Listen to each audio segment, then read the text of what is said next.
साथीहरूमा रात्रिकालीन नमस्कार। आज आइतबारको बसाइ अब भर्खर आएर चाहिँ सामाजिक सञ्जाल यसो हेरेर देशको घटना, परिघटना, विदेशको घटनाहरूलाई पनि अब समीक्षा निहाल्ने क्रम चाहिँ मेरो डेली नै रहन्छ। नेपालतिरको रहिलो के छ भने एउटा त यो गृहमन्त्री अहिलेको तेला राष्ट्रिय सभामा केना पुग्न जानु परेको त्यो एकदमै निन्दनीय छ। मलाई चाहिँ त्यो पिटिकै मन परेको छैन। निन्दनीय चाहिँ छ नभनौँ होइन, त्यो आफ्नो नैतिक उसमा हुने चिज हो। अर्को कुरा भनेको यो डिजल पेट्रोलको भाउ बढो भनेर रहिलो गर्नु कुनै आवश्यक छैन। यो चाहिँ अन्तर्राष्ट्रिय बजारमा बढ्दा बढ्ने र घट्दा घट्ने भएको हुनाले त्यो स्वचालित प्रणालीमा आधारित व्यवस्था हो होइन।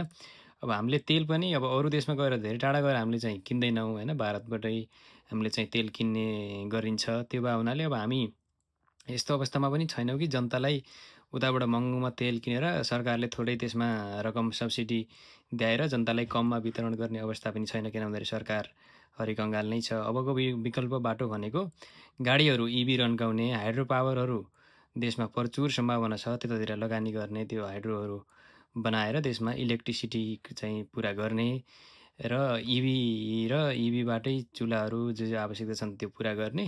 अब दाउरा रन्काउने, गोइठा रन्काउने, त्यो गर्दा पनि धेरै समस्या समाधान हुन्छ। अब थोरै त किन्नुपर्ने नै हुन्छ पेट्रोल, किनभने अब ठुल्ठुला मालवाहक गाडीहरू अरू चिजहरूमा त्यो त अब किन्नुपर्छ। पुरै इभी त हुने कुरा भएन होइन।